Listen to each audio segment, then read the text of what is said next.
Dairy అంటే పుస్తకం కాదు, అది ఒక వ్యక్తి జీవితం. పక్కవారి డైరీ చదివే ముందు ఒక్క క్షణం ఆలోచించండి.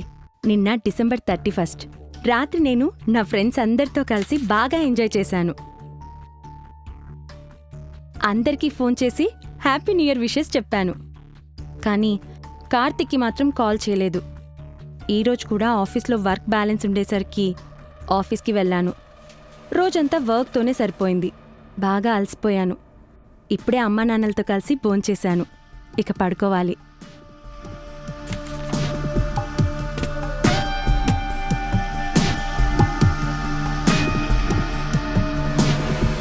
ఈరోజు ఉదయాన్నే ఆఫీస్కి వెళ్ళాను. కార్తిక్ ఫోన్ చేశాడు, కానీ నేను ఆన్సర్ చేయలేదు. కార్తిక్కి నాకు చిన్న గొడవ జరిగింది. రేపెలాగైనా కార్తిక్ని కలవాలి. తనిప్పటికే నాకు చాలాసార్లు కాల్ చేశాడు. ఇంక తనని ఏడిపించడం బాగోదు. ఈ జాబ్ జాయిన్ అయిన దగ్గర నుంచి వీకెండ్స్లో తప్ప వీక్ డేస్లో అస్సలు టైం దొరకడం లేదు. అమ్మా నాన్నలతో కలిసి ఎక్కడికైనా ట్రిప్ ప్లాన్ చేయాలి. అదేంటి ఈ టైంలో ఫోన్ చేస్తున్నారు? నాన్న చెప్పండి. ఏరా, ఈరోజైనా త్వరగా ఇంటికి రా, అమ్మ గుడికి వెళ్దామంటుంది. మళ్ళీ గుడికా? ఆల్రెడీ తిరుపతిలో మొక్కుందన్నందుకే కదా జుట్టు పెంచిపిస్తున్నారు. నా బాస్కి చెప్పలేకపోతున్నాను నాన్న. మళ్ళీ ఇప్పుడేంటి?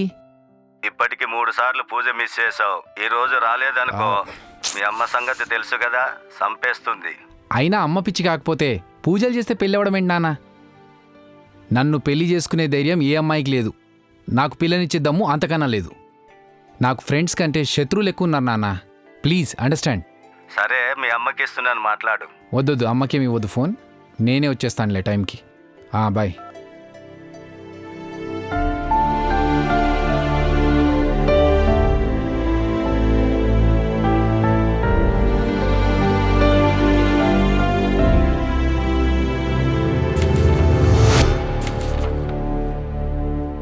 ఈరోజు అమ్మా నాన్న ఊరెళ్ళారు. నేను వాళ్ళని స్టేషన్లో డ్రాప్ చేసి ఆఫీస్కి వెళ్ళాను. ఈరోజు రమ్య బర్త్డే. అందరం కలిసి బాగా సెలబ్రేట్ చేశాం. నాకు అమ్మమ్మ వాళ్ళ ఊరికి వెళ్ళాలనుంది. నాకెంతో ఇష్టమైన ఊరు. ఈ ప్రాజెక్ట్ కంప్లీట్ అయ్యాక అమ్మమ్మ వాళ్ళ ఊరికి ఒకసారి వెళ్ళి రావాలి. మధ్యాహ్నం కార్తిక్ కాల్ చేశాడు.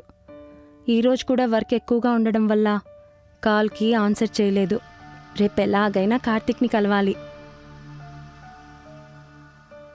ఈరోజు ప్రాజెక్ట్ మొత్తం కంప్లీట్ చేశాం. రేపు ప్రాజెక్ట్ సబ్మిట్ చేయాలి. ఈరోజు కార్తిక్ని కలిశాను. ఇద్దరం కలిసి పబ్కెళ్ళాం. మా నాన్న మా పెళ్లి ఒప్పుకున్నాడని తెలిసి కార్తిక్ చాలా సంతోషంగా ఉన్నాడు. అమ్మ కాల్ చేసింది. అమ్మ నాన్న రేపు వస్తున్నారు. రేపటితో నేను ఫుల్ ఫ్రీ అయిపోతాను.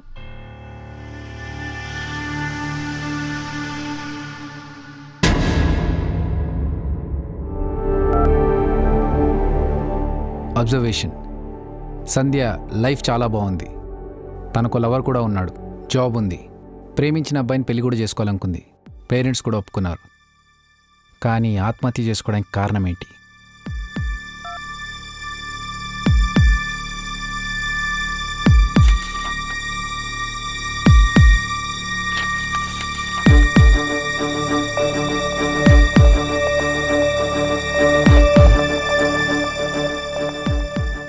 పోస్ట్మార్టం రిపోర్ట్ ప్రకారం సంధ్య 10 to 10:30 మధ్యలో చనిపోయింది. మెడ బిగుసుకుపోవడంతో ఊపిరాడక చనిపోయింది.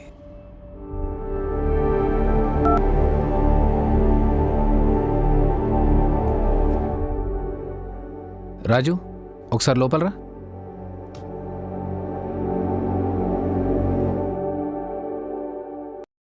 సార్. రాజు, ఈ పోస్ట్మార్టం చేసింది డాక్టర్ సునీల్ కదా? అవును సార్. మరి ఇక్కడ నంబర్ లేదెందుకు? సారీ సార్, ఆ నెంబర్ నా దగ్గర ఉంది. కాల్ చేయి.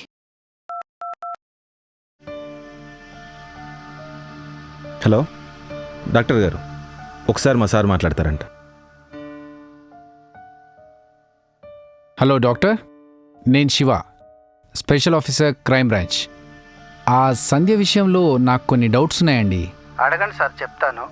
చనిపోయే ముందు సంధ్య మెంటల్ కండిషన్ ఎలా ఉంది? అంతా పర్ఫెక్ట్గానే ఉంది. బీపీ అన్నీ నార్మల్గానే ఉన్నాయి. ఓకే. తన హెల్త్ కండిషన్స్ ఏంటి? అంతా ఓకేనా? అలాంటిది ఏం లేదు సార్, తన హెల్త్ పర్ఫెక్ట్గానే ఉంది. Okay doctor. మళ్ళీ ఏమైనా అవసరం ఉంటే ఫోన్ చేస్తాను. Okay sir.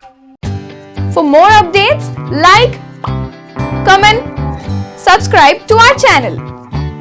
Hey darlings, గంటని click చేయడం మర్చిపోకండి.